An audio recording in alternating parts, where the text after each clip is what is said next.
स्वागत है missing suspense में, जहां सस्पेंस और थ्रिल शुरू होता है। हर हफ्ते एक नई कहानी की खोज के बारे में हमसे सुने और सब्सक्राइब करना न भूलें। हवा में कोयले की धूल और बेसब्री की एक अजीब सी घुटन थी। ये घुटन जो हर सांस के साथ और गहरी होती जा रही थी, मानो किसी अनकही कहानी का हिस्सा हो। चेन्नई एक्सप्रेस तैयार खड़ी थी, मानो एक लोहे का सांप जो रात को निगलने को तैयार हो। उसकी लंबी काली आकृति अंधेरे में और भी भयानक लग रही थी, जैसे किसी रहस्य को अपने अंदर समेटे हुए हो। मैंने अपने ब्रीफकेस को और कस के पकड़ा। उसकी भारी मौजूदगी मेरी जांग से सटी हुई मुझे एक अजीब सा सुकून दे रही थी। यह ब्रीफकेस मेरे लिए सिर्फ एक सामान नहीं था, यह मेरी पहचान, मेरी उम्मीदों और मेरे सपनों का प्रतीक था। मैं यात्रियों की भीड़ में शामिल हो गया। प्लेटफॉर्म की तेज रोशनी में उनके चेहरे थके हुए थे, लेकिन फिर भी एक अजीब सा उत्साह दिखाई दे रहा था। हर कोई अपनी मंजिल की ओर बढ़ने के लिए तैयार था, जैसे कि यह यात्रा उनके जीवन का सबसे महत्वपूर्ण हिस्सा हो। मैं हर कदम एक ही मंत्र मन में दोहराते हुए बढ़ा रहा था, ब्रीफकेस की रक्षा करनी है।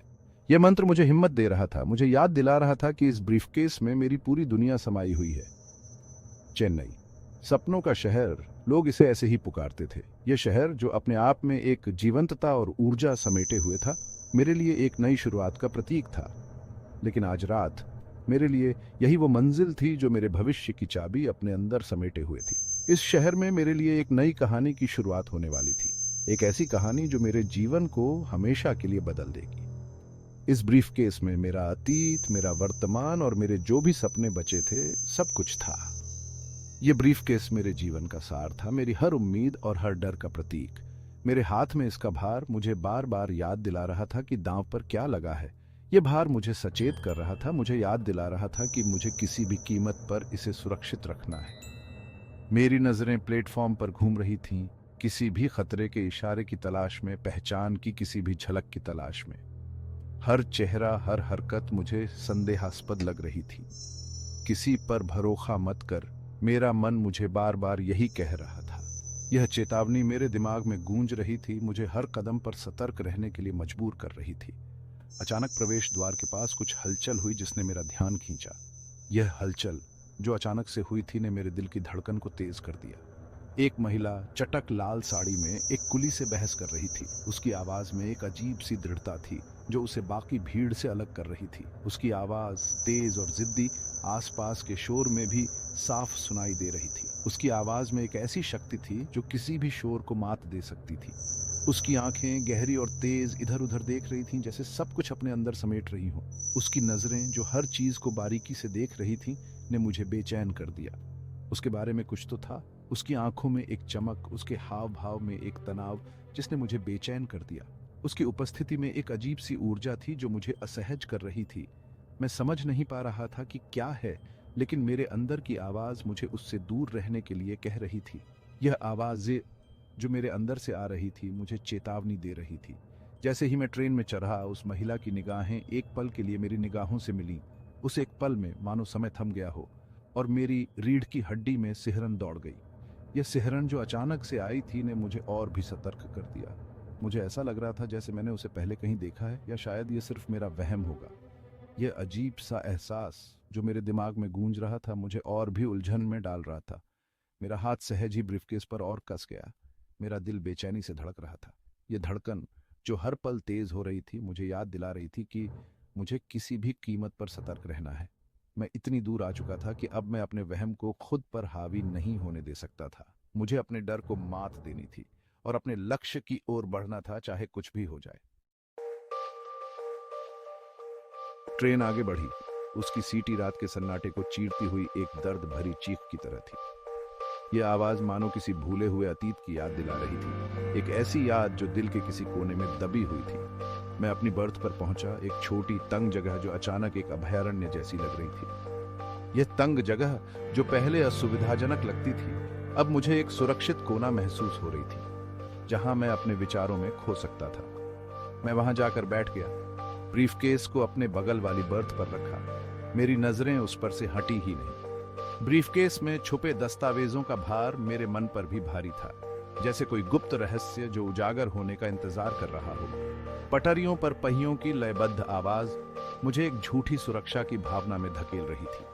ये आवाज एक लोरी की तरह थी जो मुझे सुलाने की कोशिश कर रही थी, लेकिन मेरे मन की बेचैनी को शांत नहीं कर पा रही थी। यह डिब्बा मानो भारतीय समाज का एक छोटा सा रूप था। हर चेहरा एक अलग कहानी बयां कर रहा था। हर व्यक्ति अपने जीवन की जद्दोजहद में लिप्त था।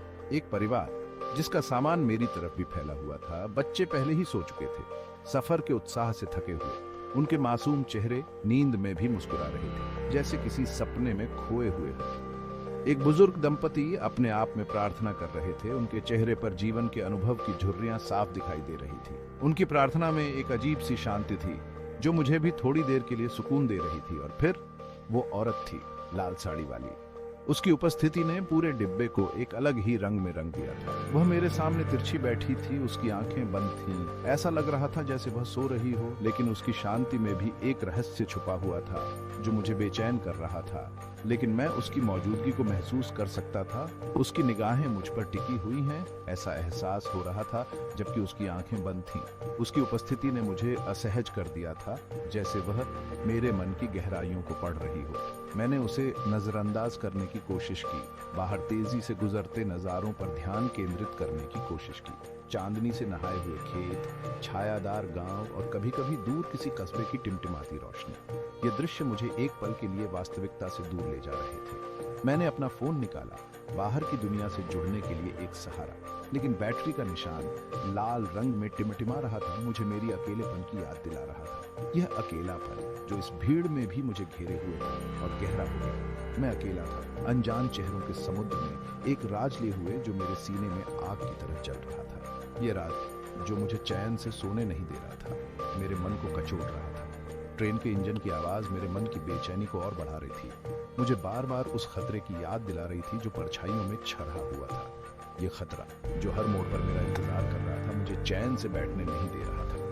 मैंने अपनी आंखें बंद कर ली, खुद को सोने के लिए मजबूर करने की कोशिश कर रहा था, उस घुटन से बचने के लिए जो मुझे चारों ओर से जकड़े हुए था। लेकिन नींद मेरी आंखों से कोसों दूर थी और मैं उस अंधेरे में खो गया जो मेरे भीतर था। नींद एक सपने की तरह लग रही थी जो मुझसे कोसों दूर था। मेरी आंखें भारी हो रही थीं, लेकिन मैं सो नहीं पा रहा था। ट्रेन की आवाज, बातचीत की धीमी आवाजें, अखबारों की सरसराहट, ये सब मिलकर एक अजीब सा शोर पैदा कर रहे थे जो मेरे दिमाग को परेशान कर रहा था। हर आवाज एक नई बेचैनी को जन्म दे रही थी। मेरी आंखें हर कुछ मिनटों में खुल जाती थीं। मेरी निगाहें पूरे डिब्बे में घूम रही थीं। मेरा हाथ बिना जाने ब्रीफकेस की तरफ बढ़ रहा था। यह एक अनजाना डर था जो मुझे चैन से बैठने नहीं दे रहा था। मेरी नजरें उससे जा टकराईं। एक पल के लिए समय जैसे थम गया। लाल साड़ी वाली औरत मुझे देख रही थी। उसके होठों पर एक अजीब सी मुस्कुराहट थी। उसकी मुस्कान में एक रहस्य छिपा था जो मुझे बेचैन कर रहा था। उसकी आंखें गहरी और रहस्यमय, उनमें एक अजीब सा मजाक था और कुछ और भी जिसने मुझे अंदर तक हिलाकर रख दिया। उसकी आंखों में एक कहानी थी जिसे मैं समझ नहीं पा रहा था। मैंने अपनी नजरें फेर लीं। मेरा दिल जोर जोर से धड़क रहा था। ऐसा लग रहा था जैसे कोई मेरे दिल की धड़कनें सुन सकता है। मुझे खुद को संभालने की जरूरत थी। मैंने गहरी सांस ली और खुद को शांत करने की कोशिश की। यह बस एक रेल यात्रा थी जिसमें आम लोग भरे हुए थे, लेकिन इस भीड़ में भी मैं खुद को अकेला महसूस कर रहा था। मैं बेवजह डर रहा था, अपने वहम को खुद पर हावी होने दे रहा था। यह डर मेरे मन में गहराई तक बैठ गया था। मैंने अपना ध्यान भटकाने का फैसला किया। मैंने सोचा कि किसी से बात करने से शायद मेरा मन हल्का हो जाए। मैंने बगल वाली बर्थ पर बैठी युवती से बातचीत शुरू कर दी। उसकी मुस्कान ने मुझे थोड़ी राहत दी।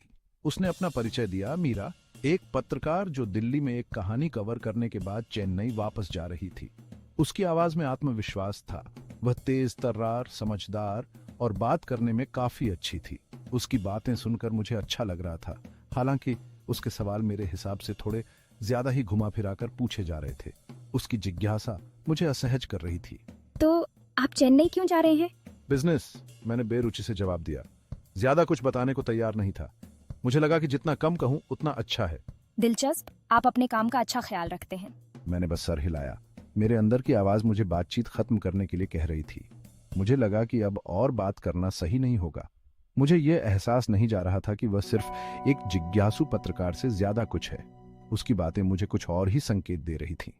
हो सकता है कि जिस तरह से वह बार बार ब्रीफकेस पर नजर डाल रही थी, या जिस तरह से उसकी आंखें मेरी हर हरकत पर नजर रख रही थी, उसकी हरकतें मुझे और भी बेचैन कर रही थी। जो भी था, मुझे यह एहसास नहीं छोड़ रहा था कि मुझे देखा जा रहा है, परखा जा रहा है, और सबसे ज्यादा परेशान करने वाली बात यह थी कि कोई मुझे समझ रहा है। यह सोचकर मेरी बेचैनी और बढ़ गई।